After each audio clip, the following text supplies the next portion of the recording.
إلا بالله العلي العظيم. بسم الله الرحمن الرحيم. اللهم صل على محمد وعلى آل محمد كما صليت على إبراهيم وعلى آل إبراهيم إنك حميد مجيد. اللهم بارك على محمد وعلى آل محمد كما باركت على إبراهيم وعلى آل إبراهيم إنك حميد مجيد. ربي زدني علما ربي زدني علما ربي زدني علما. ربي اشرح لي صدري ويسر لي أمري واحلل عقدة من لساني يفقه قولي وبك نستعين يا مستعان. ربي يسر ولا تعسر وتمم علينا بالخير. আমরা গত ক্লাসে অর্থাৎ বৃহস্পতিবার সিফাতে লাজিমা মুতাদাদ্দার প্রথম ভাগের হামস এবং জাহার এর সম্পর্কে কিছু জানছি। তো হামস এর শাব্দিক অর্থ বলা হয়েছিল যে মৃদু আওয়াজ বা হালকা আওয়াজ, ফিসফিস শব্দ ইত্যাদি। আর হামসের কাজ হলো যে হামসের সিফাতের হরফগুলি আদায় করার সময় মাখরাজে যে ধাক্কাটা এটা একটু আস্তে লাগবে এবং বাতাস চালু থাকবে, আওয়াজের সাথে সাথে বাতাস বের হবে। আর জাহার হলো এর বিপরীত। জাহারের কাজ, জাহার শব্দের শাব্দিক অর্থ হলো প্রকাশ করা, ঘোষণা দেওয়া ইত্যাদি। আর জাহারের কাজ হলো হামসের বিপরীত, ধাক্কাটা একটু জোরে হবে আর শ্বাস চালু থাকবে, শ্বাস বন্ধ থাকবে। তো হামসের ক্ষেত্রে বলা হয়েছিল যে হামসের প্রথম ৮ হরফ সর্ব অবস্থায় বাতাস চালু থাকে, একই রকম হয়। কাফ আর তা একটু ব্যতিক্রম। এই কাফ আর তার ক্ষেত্রে জজম তাসদীদ যুক্ত অবস্থায় একটু বাতাস বের করতে হয়। তো আমাদের কাফ এবং তার ক্ষেত্রে দেখা যায় যে একটু সমস্যা হয় হামস আদায়ে। তো বাকিগুলা সমস্যা হয় না। কাফ এবং তার ক্ষেত্রে দেখা যায় যে সব সময় আমাদের বাতাসটা বন্ধ থাকে। তো জবরজের পেশযুক্ত অবস্থায় বাতাস বন্ধই থাকবে, সমস্যা নেই। যদিও হামস জজম তাসদীদ দিয়ে যখন পড়বো তখন যেন একটু বাতাস বের হয়, এই বিষয়টা খেয়াল রাখতে হবে। আর জাহারের ক্ষেত্রে আমাদের কিছুটা সমস্যা আছে। জাহারের যে হরফগুলি, জাহারের হরফ হলো 18টি। তো এইখানে আমাদের দেখা যায় যে একটু বাতাস বন্ধ থাকার কথা, বাতাস বের হয়ে যায়। তো আমরা গত ক্লাসে কথা হয়েছিল যে আমরা প্রত্যেকে একটু দেখে আসবো কার কোথায় সমস্যা হয়। তো একটু সমস্যাগুলো চিহ্নিত করার কথা বলা হয়েছিল। তো কেউ যদি এইটা করে থাকেন তো আমাকে একটু জানাইলে ভালো হয়, কোন জায়গায় সমস্যা মনে হয় বেশি, কোন হরফগুলাতে। তো আমি বিশেষভাবে উল্লেখ করছিলাম জিম এবং জা এই দুইটা হরফে সবচাইতে বেশি সমস্যা। এর সাথে সাথে জাল, র এই হরফগুলো একটু সমস্যা আছে। তো কার কাছে কোনটা সমস্যাকর মনে হয় যদি একটু জানান এবং এইটা একটু শোনান। হ্যাঁ,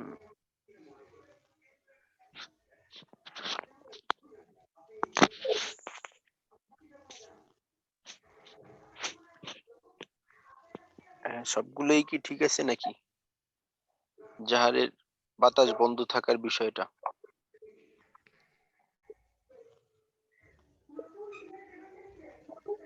হ্যাঁ মেহেদি ভাই,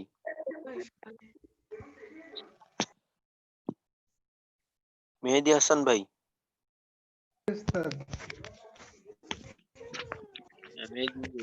যা যা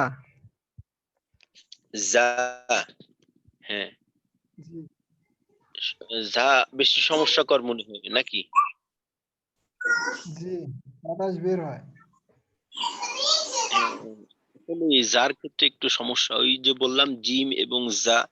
তো জিমের তুলনায় জাটা আসলে একটু সমস্যাকর বেশি, কারণ যার মাখরাজটা হলো একেবারেই মুখের বাহিরের সীমানার দিকে। তো দেখা যায় যে বাতাসটা বের হয়ে যাইতে চায়। তো যা বলার সময় যা, যা, যা, জি, জি। তো একটা হচ্ছে বাতাস বের হইলে আওয়াজটা হয় এমন যা, বাহিরের দিকে ধাক্কা না দিয়া যা বলার সময় বাহিরের দিকে ধাক্কা না দিয়ে একটু ভিতরের দিকে টান রাখার চেষ্টা করা। আর যে হরফগুলোয় সমস্যা হয় ওই হরফগুলা মুখের কাছে হাত নেওয়া ছাড়া সবসময় উচ্চারণের সময় মুখের কাছে হাত নিয়ে উচ্চারণ করার চেষ্টা করব। তাহলে নিয়ন্ত্রণটা তাড়াতাড়ি আসবে। তো যা জবর যা, জি, জু, যা, জি, জু, ওয়াত্তিনি ওয়াজ্জাইত, ইদা জুলজিলাতিল, যা, জি, জু। তো আমাদের সমস্যা হয় কি যে আমরা ওই যা উচ্চারণ করার সময় আওয়াজটার একেবারে বাহিরমুখী জোরে একটা ধাক্কা দেই। তো জোরে ধাক্কা দেওয়ার দরকার নেই। হামসের মাঝে কিন্তু একটা কথা আছে ওই জাহারের ক্ষেত্রে যে বাহিরের দিকে ধাক্কা দেব না মাখরাজে, এইখানে যে বলা হইলো যে মাখরাজে জোরে ধাক্কা লাগবে। এই জোরে ধাক্কা লাগার দ্বারা উদ্দেশ্য হলো যে মাখরাজের নিয়ন্ত্রণটা, মাখরাজের নিয়ন্ত্রণ অর্থাৎ বাতাসের নিয়ন্ত্রণটা এটা পরিপূর্ণ থাকবে। যা, যা, জি, জু, যা, জি, জু। আর যা বলার সময় দাঁতের সাথে দাঁত মিলিয়ে দিলে এই বাতাস বন্ধ থাকার ক্ষেত্রে একটু হলেও সহায়তা হয়। উপরের দাঁতের সাথে নিচের দাঁত লাগাবো। আর এক্ষেত্রে খেয়াল রাখতে হবে যেন জিহ্বাটা উপরের দাঁতের সাথে না লাগে। সামনের নিচের ২ দাঁতের আগার সামনের নিচের ২ দাঁতের আগার একটু নিচের অংশ লাগাবো, মাঝ বরাবর লাগাবো। যা, জি, জু। যা উচ্চারণের সময় দাঁতের সাথে দাঁত মিলিয়ে দিয়ে দেখেন একটু পরিবর্তন হইতে পারে। আচ্ছা মেহেদী ভাই, এবার আরিফিন ভাই। উস্তাদ আপনি যে বললেন যে ওই বাতাস ঝা উচ্চারণের সময় বাতাস ভিতরের দিকে টানার জন্য, তো ভিতরের দিকে টানলে তো অনেক নরম হয়, অনেকটা জালের মতো হয়। এই যে আমি আমি উচ্চারণটা শুনেই, রালের সময় কিন্তু আপনার মাখরাজগত পার্থক্য আছে। মাখরাজগত পার্থক্য থাকাতে রা, রি, রু, রা, রি, রু। জি, আর হয়তো আমার নরম থেকে ও হচ্ছে শক্ত এটা। হওয়ার ক্ষেত্রে হ্যাঁ, হ্যাঁ। নরম এই আমরা দ্বিতীয় সিফতটাই যখন আসবো তখন যার উচ্চারণটা কিন্তু নরম হয়। যার উচ্চারণটা নরম, যার উচ্চারণটা শক্ত না। যার উচ্চারণটা নরমই হবে। কারণ ওই দ্বিতীয় জোড়া যখন পড়বো তখন আমরা আমরা আজকেই ইনশাআল্লাহ পাবো যে যা তো যার দ্বিতীয় সিফতটা হলো রিখওয়া। তো রিখওয়ার কাজ হলো যে যেটা কাজ ওইখানে একটা আছে যে আওয়াজটা নরম হবে। তো যার আওয়াজটা নরমই হবে, আওয়াজ নরম থাকবে কিন্তু বাতাসটাকে নিয়ন্ত্রণে রাখতে হবে। যা, যা। দাঁতের সাথে দাঁত মিলিয়ে দিই। যে দাঁতের সাথে দাঁত মিলিয়ে দিয়ে যখন হ্যাঁ, রাল উচ্চারণের সময় দাঁতের সাথে দাঁত মিলে না, ফাঁকা থাকে। আর যা উচ্চারণের সময় দাঁতের সাথে দাঁত লাগবে। আর জিহ্বার আগাটা নিচের দাঁতের পেটের সাথে লাগাইতে হবে। সামনের নিচে ২ দাঁতের পেট। তো উচ্চারণটা এই ধরনের হবে। যা, জি, জু, যা, জি, জু, যা, জি, জু, ইদা জুলজিলাতিল। তারপর ওয়াত্তিনি ওয়াজ্জাইতুন, ওয়াজ্জাইতুন, ওয়াজ্জাইতুন, যা, আমি একটু জি। শোনাবো কি? হ্যাঁ, আচ্ছা। হ্যাঁ, শোনাবো হুজুর? আরিফিন ভাই বলেন। জি, আমি একটু শুনান। শোনাবো। যা, জি, শুনান। যা, জি, জু, যা, জি, জু, যা, জি, জু। আচ্ছা, আচ্ছা, হ্যাঁ। মুখের কাছে হাত নিয়ে এগুলা আস্তে, আস্তে ওই প্র্যাকটিস করতে, করতে ইনশাআল্লাহ পরিবর্তন হয়ে যাবে। তো আমরা একেবারেই প্রাথমিক পর্যায়ে। তো এই সমস্যাগুলো তো আরকি নতুন না, তো পুরাতন। তো পুরাতন সমস্যা হওয়াতে আরকি একটু দূর হইতে সময় লাগবে। কারণ এইটা আমাদের অভ্যাসের মতো হয়ে গেছে। তো ইনশাআল্লাহ তারপর আস্তে, আস্তে ঠিক হয়ে যাবে। তো আমরা প্রতিদিন যে সিফাতগুলো পড়বো আমরা এইগুলো একটু চর্চা করতে হবে। কারণ এই সিফাতের কাজ শেখার সাথে, সাথে যদি আমরা চর্চাটা না করি তাহলে কিন্তু আমাদের এই চর্চাটা আর হবেই না। তো আমরা প্রতিদিনের যে সিফাত শিখবো, শেখার সাথে, সাথেই আমরা এই চর্চাটা শুরু করে দেব। তো সবচাইতে বেশি সমস্যা হলো জিম এবং যা। আর জিমের তুলনায় যার সমস্যাটা বেশি। আর আমার কাছে যেটা মনে হয় যদি কেউ এই জিম, যা এইটার বাতাসকে নিয়ন্ত্রণ করতে পারে তার জন্য বাকি যে সিফাতগুলো আছে, ওই বাকি যে হরফগুলো আছে জাহারে, ওই হরফগুলার বাতাস নিয়ন্ত্রণ করাটা কঠিন হবে না। কারণ সবচাইতে সমস্যাকর যে, যার সমস্যা একটু কম, তার ক্ষেত্রে সমস্যা দূর করাটা বেশি কঠিন না ইনশাল্লাহ। আচ্ছা, তো আজকে আমরা দ্বিতীয় ভাগের সিফত পড়ব। তো দ্বিতীয় ভাগের সিফত হলো তিনটি।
দ্বিতীয় ভাগের সিফতের কথা বলা হইতেছিল।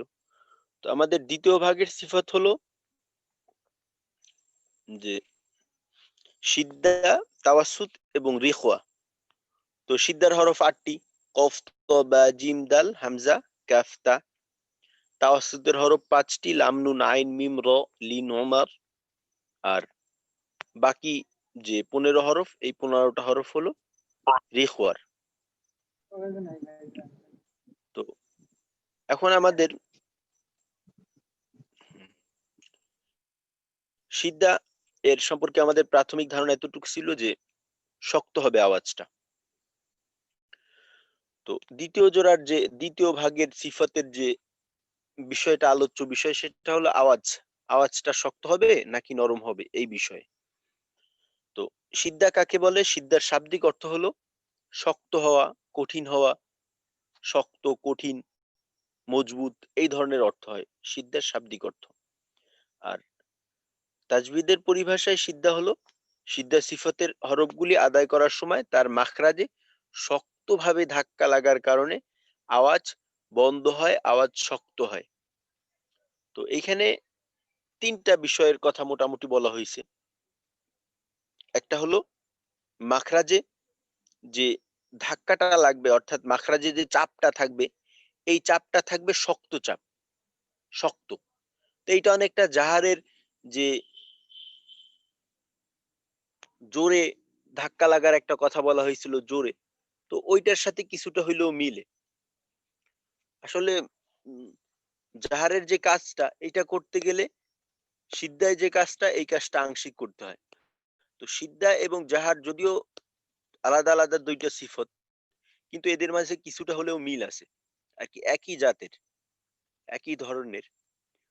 তো সিদ্ধার হরফগুলি আদায় করার সময় তার মাখরাজে যে চাপটা, মাখরাজে একটু শক্ত চাপ দিতে হবে। যেমন সিদ্ধার হরফ একটা ধরেন বা, তো 2 ঠোঁট যে ঠোঁটের সাথে মিলাবো, তো ঠোঁটের উপরে চাপটা একটু জোরে দিতে হবে, শক্তভাবে দিতে হবে। শক্তভাবে দিয়ে মাখরাজের নিয়ন্ত্রণটা পরিপূর্ণ রাখতে হবে। তো এইখানে ধাক্কা, শক্ত, এর দ্বারা উদ্দেশ্য নিয়ন্ত্রণ, একেবারে শক্ত নিয়ন্ত্রণ থাকবে হরফের উপর। হরফটাকে বিন্দুমাত্র ঢিল করা যাবে না, শক্ত করতে হবে। আর আরেকটা বিষয় বলা হলো যে আওয়াজ বন্ধ হবে। তো আওয়াজ বন্ধ থাকা উদ্দেশ্য হলো, যদি আওয়াজ বন্ধই রাখি তাহলে আওয়াজ হবে কিভাবে? এই বন্ধ রাখা দ্বারা উদ্দেশ্য হলো, যখন এই হরফগুলা জজম বা তাসদিদ যুক্ত হবে, তখন এর আওয়াজটা আটকাবে, আওয়াজটা চালু থাকবে না। যেমন ধরেন হামজা যদি জজম দিয়ে পড়ি, মিম বা হামজা জবর বা, এই যে আওয়াজটা একেবারেই বন্ধ হয়ে যায়। বা যখন তাসদিদ দিয়ে পড়ি, যেমন আ আ, এই মাঝে গিয়া আওয়াজটা বন্ধ হয়ে যায়, অর্থাৎ জজমের প্রথম, তাসদিদের প্রথম যে উচ্চারণটা, ওইটায় আওয়াজ বন্ধ হয়ে যায়। তো বন্ধ হয়ে যাওয়া দ্বারা উদ্দেশ্য যখন জজম বা তাসদিদ যুক্ত থাকবে তখন আওয়াজটা বন্ধ হয়ে যাবে। আর আরেকটা বিষয় হলো আওয়াজটা শক্ত হবে। যে আওয়াজটা হবে এই আওয়াজটা হবে শক্ত। তো সিদ্ধার ক্ষেত্রে ৩ টা বিষয়। একটা হলো মাখরাজে যে চাপ থাকবে, মাখরাজে যে ধাক্কা থাকবে এইটা শক্ত হবে। শক্তভাবে ধাক্কা লাগবে মাখরাজে। নিয়ন্ত্রণটা শক্ত থাকবে, মজবুত নিয়ন্ত্রণ, বিন্দুমাত্র ছাড় থাকবে না। পুরা নিয়ন্ত্রণের সাথে হরফটা উচ্চারিত হবে। আরেকটা হলো যখন জজম বা তাসদিদ যুক্ত থাকবে এই হরফগুলি তখন আওয়াজ বন্ধ হয়ে যাবে। আওয়াজ একেবারে চালু থাকবে না। আরেকটা বিষয় হলো যে আওয়াজটা শক্ত করতে হবে। তো সিদ্ধার যে হরফগুলো আছে কফ, ত, বা, জিম, দাল, হামজা, কাফ, তা এইখানে মোটামুটি আমাদের এই আওয়াজগুলা শক্ত হয়। এই ক্ষেত্রে তেমন সমস্যা হয় না। তবে শক্তর পরিমাণটা আরেকটু বাড়াইতে হবে। অনেক ক্ষেত্রে দেখা যায় আমাদের এই হরফগুলো হালকা উচ্চারণ হয়ে যায়। যেমন ধরেন জিম জবর যা, জিম জবর যা, যা যদি বলি যা তাহলে কিন্তু আওয়াজটা শক্ত হইল না। আওয়াজটাকে শক্ত করতে হলে জিম জবর যা, যা, যা পুরা নিয়ন্ত্রণের সাথে। হামজা জবর আ। এখন যদি আমি বলি হামজা জবর আ, হামজা জবর আ, আ, ই, উ, আ, ই, উ। তো আমার এই আওয়াজটা কিন্তু শক্ত না, নরম। যদি আমি বলি আ, ই, উ, আ, ই, উ। তো শক্ত নরমের সাথে কিন্তু অনেকে আবার ২ টা বিষয় মিলাই ফেলায়। ওইটা হলো এই যে শক্ত করার জন্য আওয়াজটা একটু জোরে আওয়াজ করে, আওয়াজটা একটু বড় হয়। আর নরম করার জন্য আওয়াজটাকে একটু আস্তে বলে। তো আস্তে জোরের সাথে কিন্তু শক্ত নরমের সম্পর্ক নেই। শক্ত আওয়াজটা আস্তেও হইতে পারে, শক্ত আওয়াজটা জোরেও হইতে পারে। আবার নরম আওয়াজটা আস্তেও হইতে পারে, নরম আওয়াজটা জোরেও হইতে পারে। এই বিষয়টা ধরেন অনেকটা কিছু আওয়াজ আছে। যেমন ধরেন ওই অনেক সময় বাঁশি বাজায়, বাঁশি। বাঁশির আওয়াজটা দেখা যায় যে ওই বাচ্চারা বাঁশি বাজায়। এই আওয়াজটা বেশি বড় না হইলেও এমন হয় যে মানে কানের ভিতরে আঘাত করে। আর কিছু অনেক আওয়াজ আছে নরম আওয়াজ। ওইটা অনেক জোরে হইলেও কানের মাঝে ওইভাবে ধাক্কা লাগে না। তো বিষয়টা হইছে অনেকটা এই ধরনের। তো আওয়াজটা যে শক্ত হবে, এই শক্ত আওয়াজটা আস্তেও হইতে পারে আবার জোরেও হইতে পারে। তো যেটা হামজা দিয়ে, হামজা জবর আ, এই যে শক্ত হইল হামজার উচ্চারণটা। আ, ই, উ। আর এখানে যদি আমি বলি আ, ই, উ এইটা নরম। তো এইখানে আওয়াজটাকে শক্ত করতে হবে। তো এই শক্ত নরমের ক্ষেত্রে আমাদের একটু সমস্যা হয়। যেটা কিনা মাখরাজের নিয়ন্ত্রণ আরেকটু নিলেই আমাদের এইটা পরিবর্তন হবে। আর বাকি আওয়াজ বন্ধ থাকার ক্ষেত্রে সমস্যা হয় না। যেমন আপনি হামজায় যদি যে কেউ জজম দিয়ে পড়তে চায়, তাহলে আওয়াজটা অটোমেটিক্যালি বন্ধ হয়ে যায়। কাফে যদি কেউ জজম দিয়ে পড়ে যেমন আক, ইক, উক আওয়াজটা বন্ধ হয়ে যায়।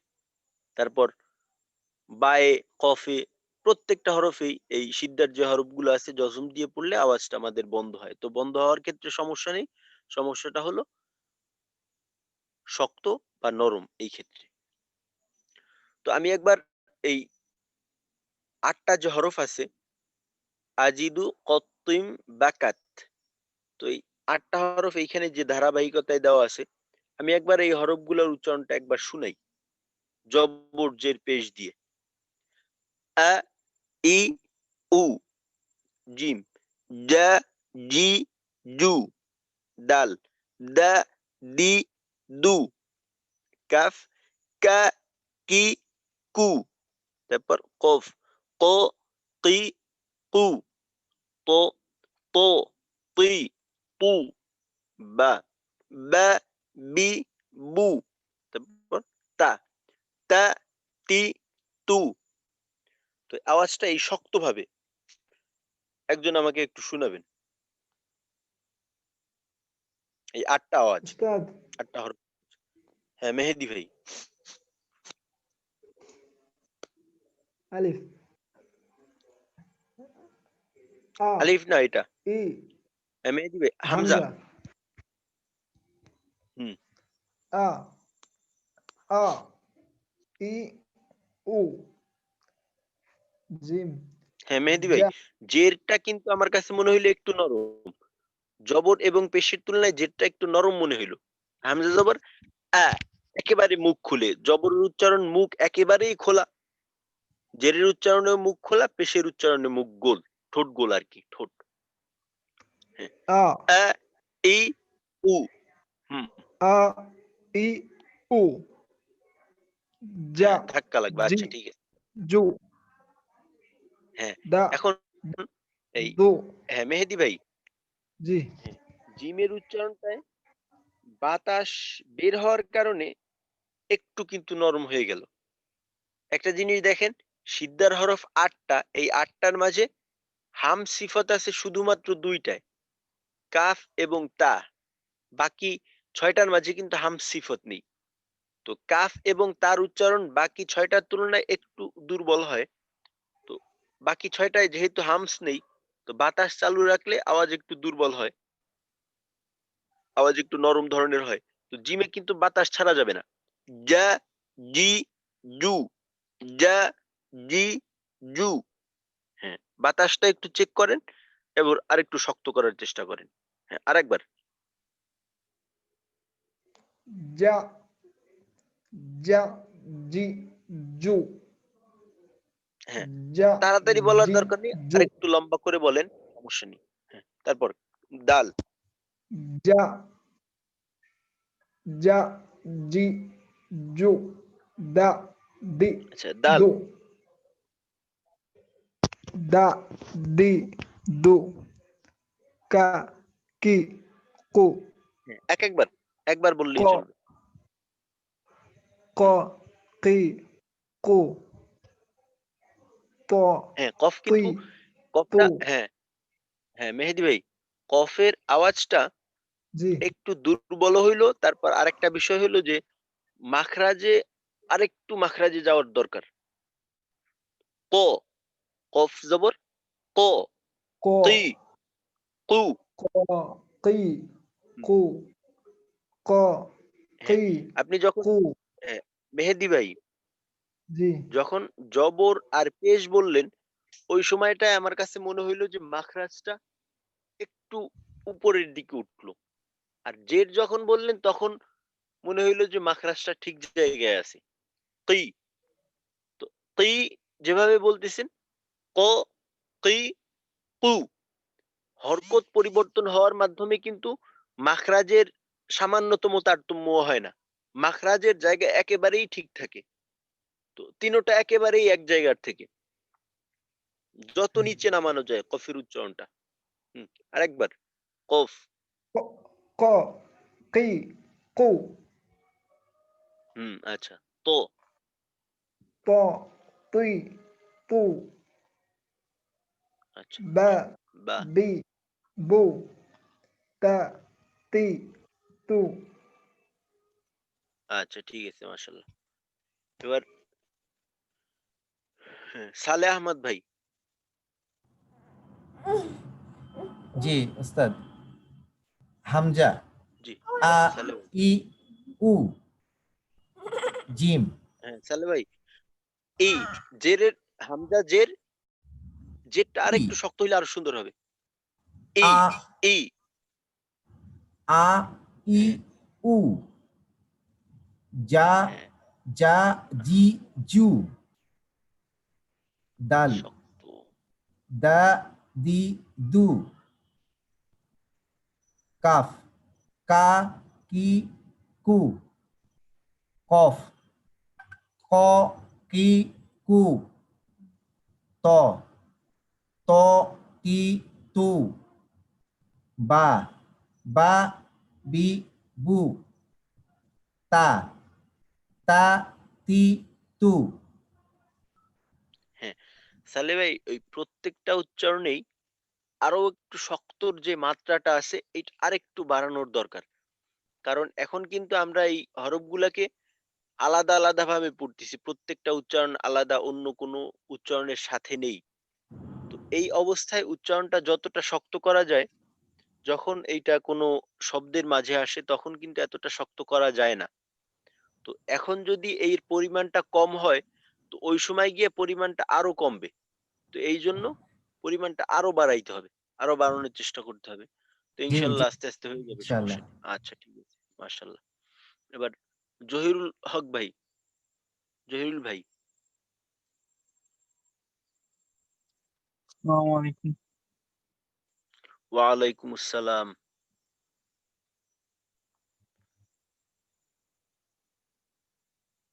এবার সবগুলো হরফ উচ্চারণ করবো? জি,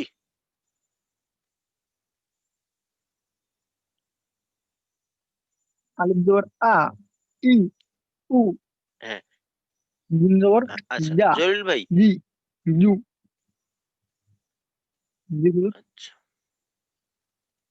হ্যাঁ, ওই আলিফ অর্থাৎ এইটা আলিফে যখন জবর হয়ে যায় তখন ওইটার আলিফ থাকে না, ওইটা হামজা হয়। হ্যাঁ, তো ওটা, হামজা জবর ও হ্যাঁ, হামজা আ, হামজা। হ্যাঁ, আর যখন খালি থাকে আর তখন ওইটা হয় কি আলিফ। হুম। কি? হুজুর, আলিফ আর হামজার উচ্চারণ কি ওই হুম। এক জায়গায় থেকে আসবে? আলিফ আর হুজুর, হামজার উচ্চারণ এক না, কারণ যখন হামজার মাখরাজ কিন্তু আলাদা। হামজার মাখরাজ হলো হলকের শুরু, আর আলিফ, আলিফ শুধুমাত্র হ্যাঁ হ্যাঁ, যখন মদের হরফ হয় তখন হয় ওইটা, হ্যাঁ তখন ওইটা হয় মুখের খালি জায়গা থেকে। তো আলিফ তো জবর দিয়ে পড়াই যায় না, কারণ আলিফে যখন জবর হয় তখন ওইটার আলিফ থাকে না, তখন ওইটা হামজা হয়ে যায়। আচ্ছা ঠিক আছে, হ্যাঁ জহির ভাই বলেন। দাল দাল জবর দা, হ্যাঁ, দি, জু, কাব জবর কা, রি, উ, কফ জবর ক, রি, উ, ত জবর ত, তুই, তু, দা জবর দা, হুম, দি, দু, তা জবর তা, তি, তু। আচ্ছা হ্যাঁ জহির ভাই, ওই আমরা এখন তো আর কি, আমরা এখন যে হরফের মশক গুলো করব প্রত্যেকের জন্য এই বিষয়টা, যে আমরা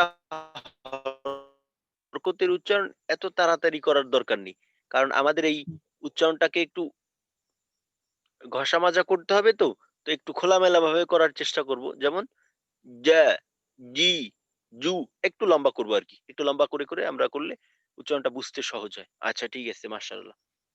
আচ্ছা, তো এইটা ছিল আমাদের সিদ্ধা সিফত।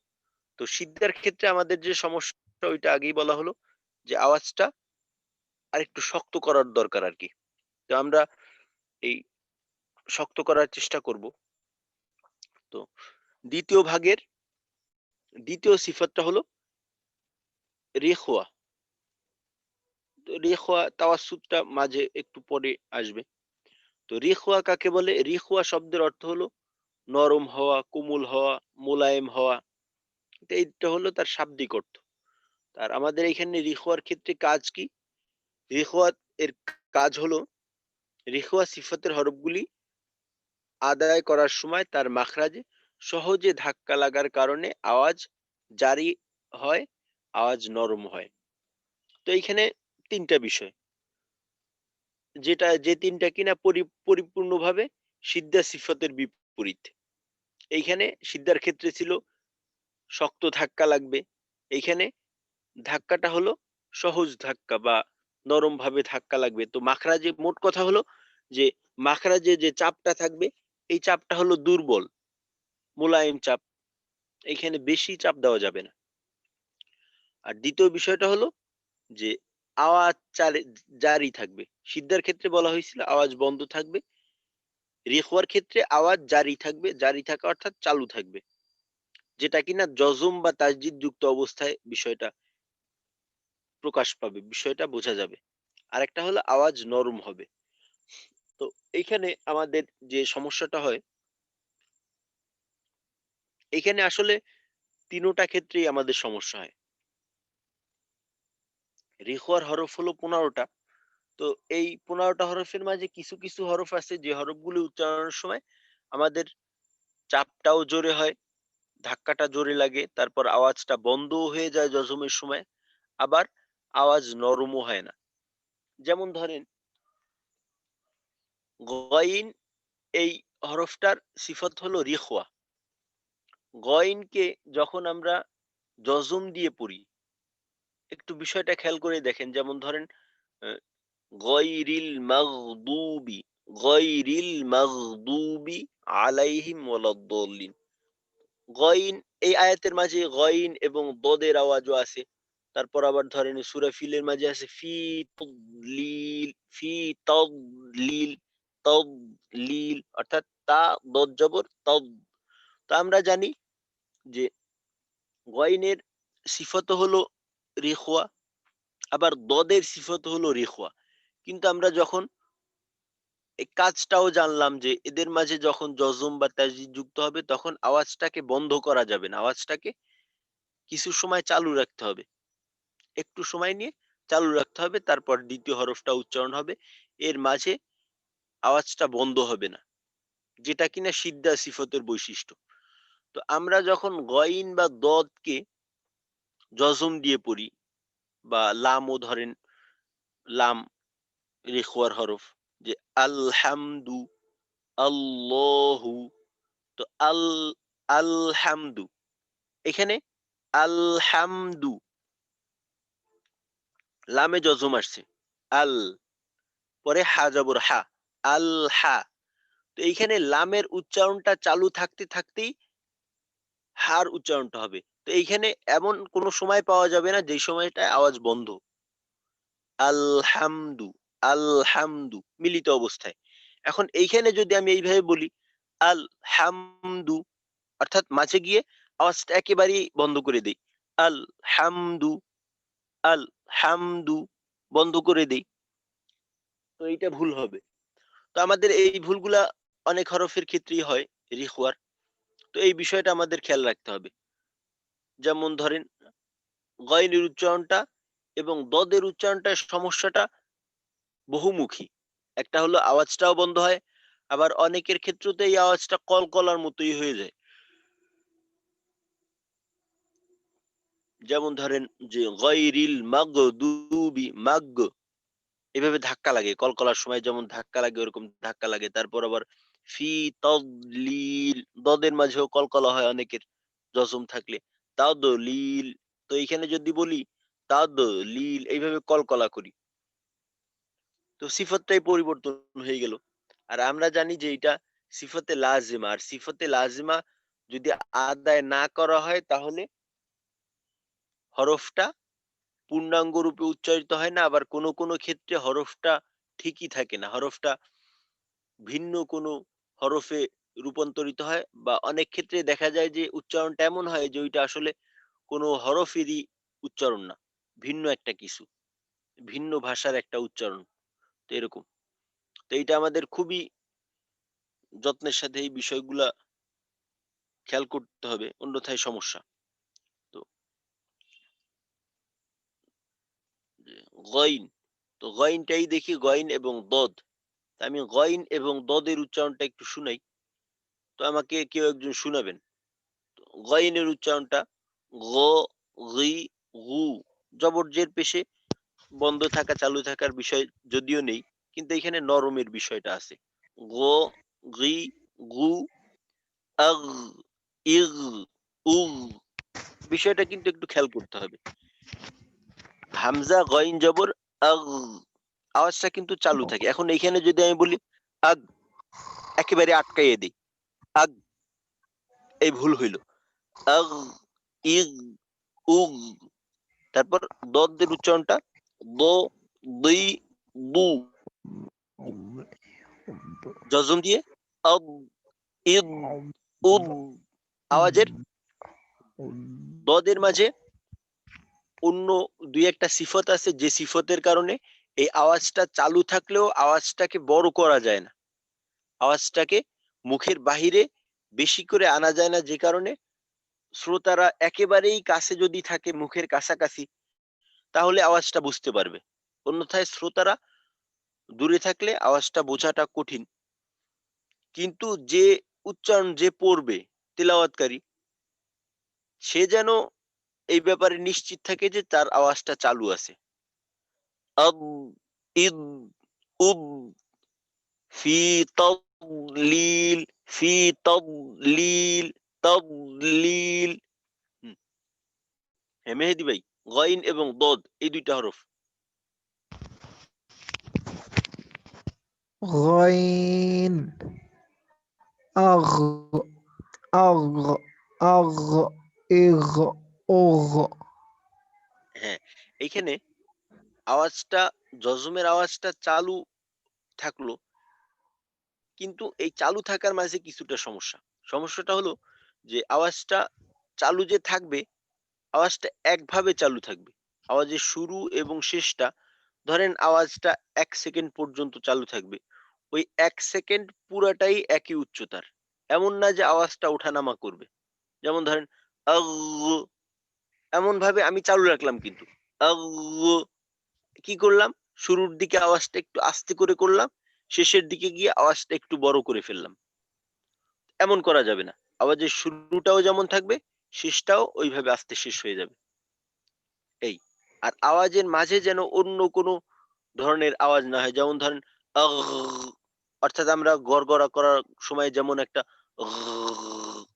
আওয়াজ করি, এই ধরনের আওয়াজ না, সুন্দরভাবে নরম। এইখানে এই রিখওয়ার ক্ষেত্রে কিন্তু বলা হয়েছে যে রিখওয়া হরফের আওয়াজগুলি নরম হবে, সিদ্ধারটা শক্ত হবে, রিখওয়াটা নরম হবে। তো আমরা যে চালু রাখবো, এটা যথাসম্ভব চেষ্টা করব আওয়াজটা যেন নরম মোলায়েম ভাবে শেষ হয়। কারণ রিখওয়ার শাব্দিক অর্থই হলো যে নরম হওয়া, মোলায়েম হওয়া। আর পারিভাষিক যে শব্দ আছে, এই শব্দগুলার পারিভাষিক অর্থের সাথে শাব্দিক অর্থের কিন্তু একটা মিল থাকে। তো এইটা ঠিক রাখতে হবে। তো গয়ের উচ্চারণটা আমি আরেকবার বলি। আগ, গ, গি, গু, আগ, ইগ, উগ, আগ, ইগ, উগ। তো এখানে যেন আগ, ইগ, উগ, হ্যাঁ, আওয়াজটার মাঝে যেন কোন রূপ ওই গড়গড়া করার সময় যেমন আগ, এরকম একটা খরখরা ধরনের আওয়াজ, অখ অমসৃণ আওয়াজ, আওয়াজটা যেন এমন না হয়। আওয়াজটাকে আর একটু মোলায়েম করতে হবে। হ্যাঁ মেহেদি ভাই, আরেকবার।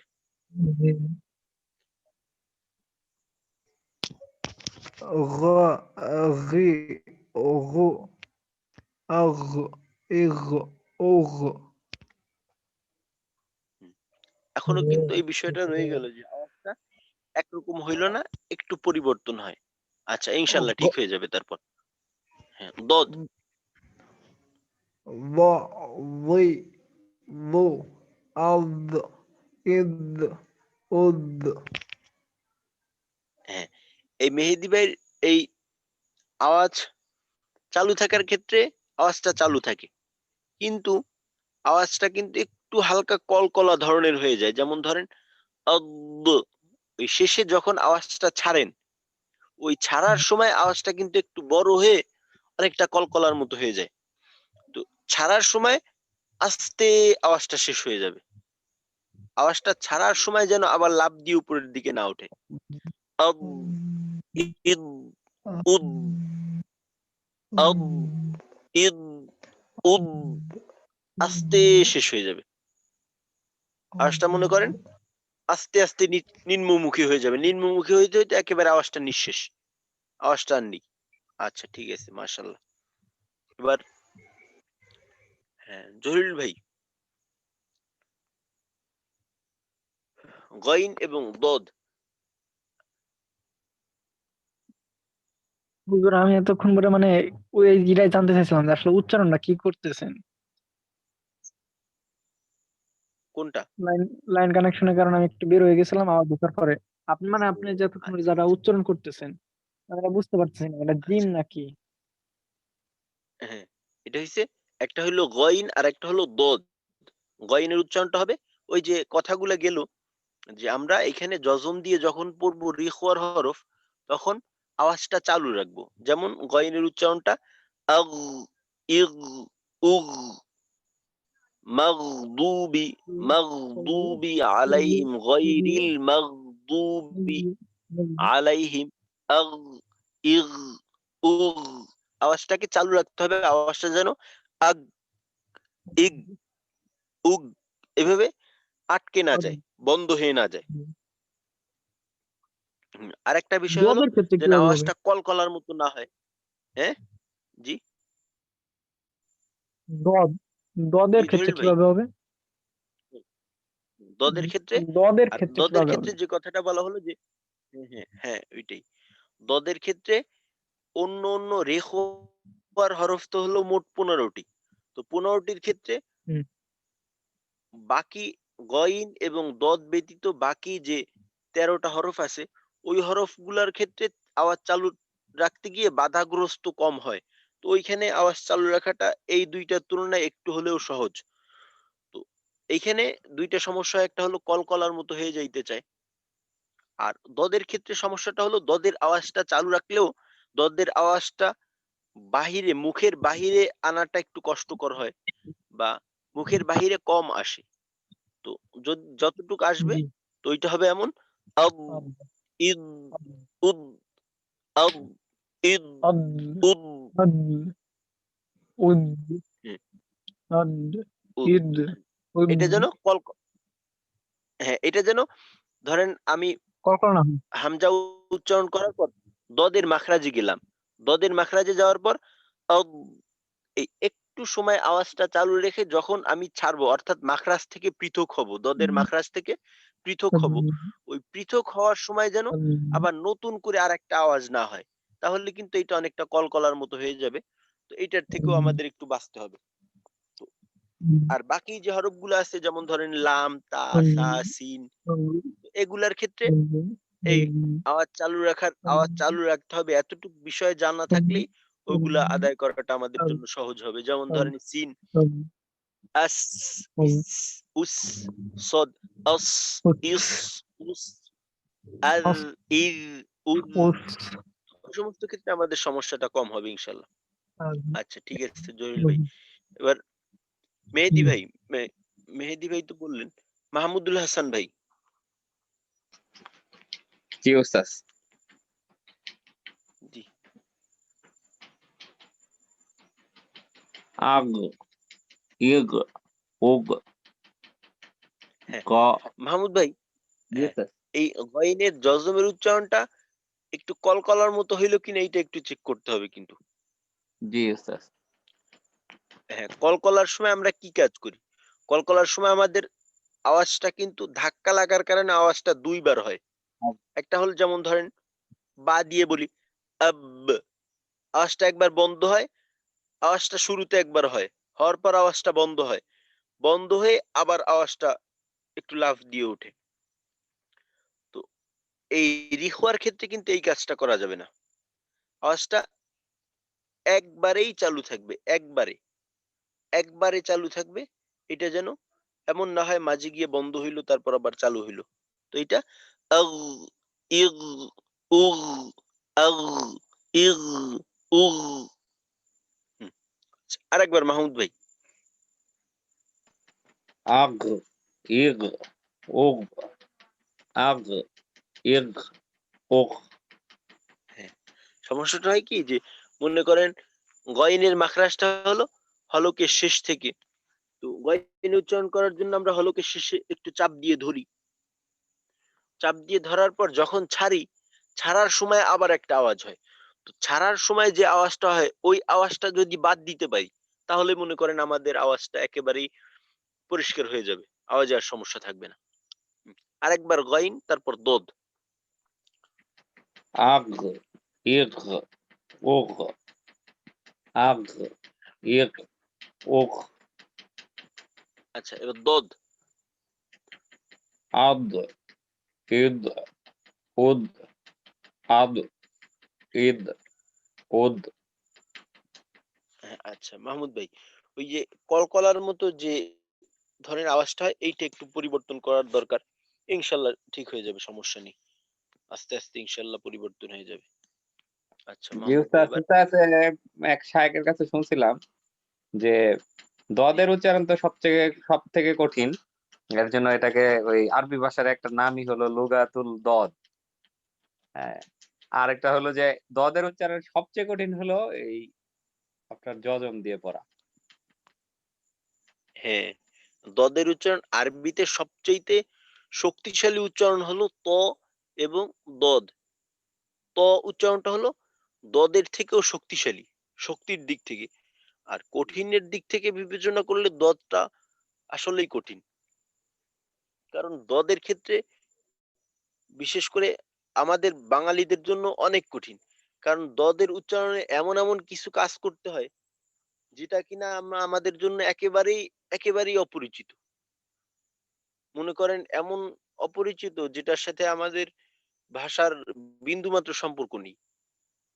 দদের মাখরাজ, তারপর আবার দদের সিফাত অনেক সমস্যাকর। তো ইনশাল্লাহ আস্তে আস্তে ঠিক হবে। এই জন্যই ওই দেখবেন যে অনেকে দদকে জ্বর মতো পড়ে। জি তো স্যার। ইনশাল্লাহ এই বিষয়টা আমরা সামনে একদিন আলোচনা করব।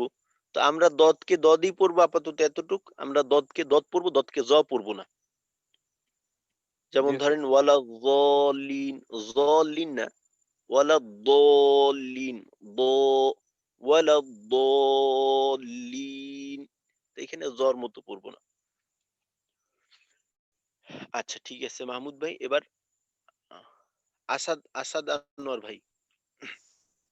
আসসালামু আলাইকুম। ওয়ালাইকুম আসসালাম ওয়া রাহমাতুল্লাহ। আসাদ ভাই। প্রথমে গয়, গ কয়। গি গু, আগ ইগ উক। হ্যাঁ আসাদ ভাই, এই আওয়াজটাকে কিন্তু যেমন ধরেন আমরা যখন সিন উচ্চারণ করি জজম দিয়ে, আস, জি ইস, উস, তারপর ধরেন আমরা সা উচ্চারণ করি, আস, ইস, উস। তো দেখবেন আওয়াজটা কিন্তু একটু চালু থাকে, জি আওয়াজটা চালু থাকে। ধরেন লাম উচ্চারণ করি, লামও রিখওয়া সিফত, আল, ইল, উল, এই যে আল, এই যে আওয়াজটা চালু রাখি, আওয়াজটা চালু রাখা যেভাবে চালু রাখা হয়, আল, এই আওয়াজের মাঝে কিন্তু কোনো ধাক্কা হয় না। অর্থাৎ যদি এইভাবে বলি আল, আল, তখন ধাক্কা হইল। কিন্তু যদি বলি আল, ঠিক আছে। তো দদ গইন এর ক্ষেত্রে এইভাবেই করতে হবে, আল, আগ, আগ, ইগ, উগ, একভাবে, যেন আওয়াজটা কলকলার মতো আবার দ্বিতীয়বার না হয়, দুই ভাগে না হয়। আরেকবার জি গইন। গয়, আগ আগ ইগ উক, আচ্ছা হ্যাঁ দদ। দ দি দু, আদ ইদ উদ, উদ, আদ, ইদ, উদ। আচ্ছা ঠিক আছে। আদ ইদ হুম, উদ। আচ্ছা ঠিক আছে। তো আপাতত আমাদের জন্য যে বিষয়টা দরকার, যে আমাদের আওয়াজটা ভুল না সঠিক, এইটা যদি আমরা বুঝতে পারি, তো তো আপাতত যতটুক প্রয়োজন, তো এই প্রয়োজনের জন্য যথেষ্ট। আমাদের এই বুঝটাই যথেষ্ট যে আমাদের এইটা ভুল নাকি সঠিক। যে যদি আমরা কোনো একটা হরফের উচ্চারণ শুনি, যেমন ধরেন দদ, দদের উচ্চারণটা একজন বলল আদ, আর একজন বলল আদ, আর একজন বলল আদ। এই তিনটা উচ্চারণের মাঝে একটা উচ্চারণ ঠিক, দুইটা উচ্চারণ ভুল। আমি যদি এই সঠিক উচ্চারণটা বের করতে পারি এবং ভুল দুইটাকে চিহ্নিত করতে পারি, তাহলে আলহামদুলিল্লাহ যথেষ্ট। পরিবর্তনটা ইনশাল্লাহ আস্তে আস্তে আস্তে আস্তে আসবে। আচ্ছা এবার আরিফিন ভাই। প্রথমে গয়েন, আচ্ছা আচ্ছা, আমি গাগি, কয়েকবার কয়েকবার একটা ভুল ভুল বিষয় বলছি। যেটা লামকে আমি রিখওয়ার হিসেবে বলছি, লাম আসলে রিখওয়ার হিসাব ওই হরফ না, রিখওয়ার হরফ হিসেবে বলছি। লাম হলো তাওয়াসুতের হরফ। তো তাওয়াসুতের কাজটা সামনে আসবে, তো তাওয়াসুতের ক্ষেত্রে আওয়াজ চালু থাকে, বন্ধ থাকে না। হ্যাঁ আচ্ছা ঠিক আছে। হ্যাঁ আরিফিন ভাই। প্রথমে গয়েন, গাগি, গইন, আগ, গ, গি, গু। হ্যাঁ আগ ইগ হ্যাঁ, মাশাআল্লাহ। উগ হ্যাঁ, ঠিক আছে আরিফিন ভাই। এরপর দদ এবং দদ। ضاد আদ আদ ইদ উদ হ্যাঁ, এই আরিফিন ভাই গয়নের যে জজমের আওয়াজ চালু থাকার বিষয়টা আলহামদুলিল্লাহ খুব সুন্দর। কিন্তু দদের ক্ষেত্রে কিন্তু দদের আওয়াজ চালু থাকলো কিন্তু দদের আওয়াজটা অনেকটা জ্বর মতো হয়ে গেল। জি হুজুর জ্বর মতো। মাখরাজে অনেক সমস্যা এখানে আমার। আচ্ছা ঠিক আছে ইনশাল্লাহ। ইনশাল্লাহ আমাদের আসলে প্রত্যেকেরই সবার আপনার আমার সবার তো আমাদের মাঝে ভুলের অভাব নেই। তো এই ভুল নিয়েই ভুল আমাদের সাথে থাকবেই, অবশ্যই থাকবে। এটা আমাদের একটা আসলে অবিচ্ছেদ্য অংশ। তো এইটা আস্তে আস্তে ঠিক করে সামনের দিকে আগাইতে হবে। তো এইটা যতদিন ঠিক করতে থাকবো ততদিন আমরা এই ভুলের থেকে একটু করে বের হইতে থাকবো। আর মৃত্যুর আগ পর্যন্ত বের হওয়া সম্ভব না, কিন্তু এই চেষ্টাটা বড় বিষয়। চেষ্টাটা থাকলো কিনা। তো ইনশাল্লাহ আমরা চেষ্টা করে যাব। বাকি যতটুক সংশোধন হওয়ার না হওয়ার এটা আল্লাহর হাতে। তো আমাদের একটা উত্তর অন্তত তৈরি হবে যে আল্লাহ কাছে আমরা এই বিষয়টা দেখাইতে পারবো যে আমরা চেষ্টা করছি। আচ্ছা, আজকে আর একটা সিফাত বাকি রইলো আপনার দ্বিতীয় ভাগের শেষ সিফাতটা, ওটা হলো তাওয়াসসুত। তো তাওয়াসসুতটা আসলে সিদ্দা এবং রিখওয়া এর যে দুইটা কাজ, সিদ্দার কাজ এবং রিখওয়ার কাজ। সিদ্দার কাজটার বিপরীত হলো রিখওয়ার কাজ। আর তাওয়াসসুত হলো সিদ্দা এবং রিখওয়ার একেবারেই মাঝামাঝি। তিনোটা ক্ষেত্রে, সিদ্দার ক্ষেত্রে শক্ত চাপ, রিখওয়ার ক্ষেত্রে নরম চাপ। সিদ্দার ক্ষেত্রে আওয়াজটা শক্ত, রিখওয়ার ক্ষেত্রে আওয়াজটা নরম। সিদ্দার ক্ষেত্রে আওয়াজটা বন্ধ হয়, রিখওয়ার ক্ষেত্রে আওয়াজটা চালু থাকে। তো এইখানে দুইটা ক্ষেত্রে মাঝামাঝি, অর্থাৎ শক্ত নরম এবং চাপটা শক্ত হওয়া, চাপটা নরম হওয়া, আওয়াজটা শক্ত হওয়া, আওয়াজটা নরম হওয়া। এই ক্ষেত্রে তাওয়াসসুত সিফাতটা একেবারেই মধ্যবর্তী একটা ভূমিকায় থাকবে। কিন্তু আওয়াজ চালু থাকার ক্ষেত্রে, জজম বা তাসদিদ যুক্ত অবস্থায় আওয়াজ চালু থাকার ক্ষেত্রে এটা রিখওয়ার যে হরফগুলো আছে ওরকম আওয়াজ চালু থাকবে। যেমন ধরেন লাম।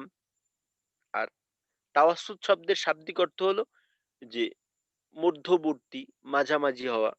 আর তাওয়াসসুত সিফাতের হরফগুলি আদায় করার সময় না সিদ্দার মতো পূর্ণভাবে আওয়াজ বন্ধ হবে, না রিখওয়ার মতো পূর্ণভাবে আওয়াজ জারি থাকবে, বরং উভয়টার মাঝামাঝি আদায় হবে। তো এখানে আমরা যেটা বললাম যে রিখওয়ার মতো আওয়াজ চালু থাকবে। তো আমরা কিন্তু এইখানে বিষয়টা একেবারে যেভাবে লেখা আছে ওইভাবে বললাম না। আওয়াজ চালু থাকার ক্ষেত্রে রিখওয়ার মতো হবে, কিন্তু আওয়াজটা শক্ত নরম হওয়ার ক্ষেত্রে মাঝামাঝি থাকবে। যেমন ধরেন লামের আওয়াজটা আল, ইল, উল, আওয়াজটা কিন্তু চালু থাকে। নুনের আওয়াজ আন, ইন, উন, আম, ইম, উম, আ, ইর, উর। রর ক্ষেত্রে আল, ইর, উর, এই যে আওয়াজ চালু থাকে। তো ইনশাল্লাহ আমরা আগামীকালকে এই যে হরফগুলো আছে সিদ্দা, তাওয়াসসুত এবং রিখওয়ার, এই হরফগুলো একটু এই অনুযায়ী দেখার চেষ্টা করব এবং প্রত্যেকেই নিজের ভুলগুলা নির্ণয়ের চেষ্টা করব। তো আজকে তাহলে আমাদের এই পর্যন্তই থাকলো। আসসালামু আলাইকুম ওয়া রাহমাতুল্লাহি ওয়া বারাকাতুহু। আর কারো যদি কোনো ওয়ালাইকুম বিষয়ে আসসালাম। সমস্যা থাকে ইনশাল্লাহ এগুলো জানাবেন। সুবহানাল্লাহি ওয়া বিহামদিহি সুবহানাকাল্লাহুম্মা ওয়া বিহামদিকা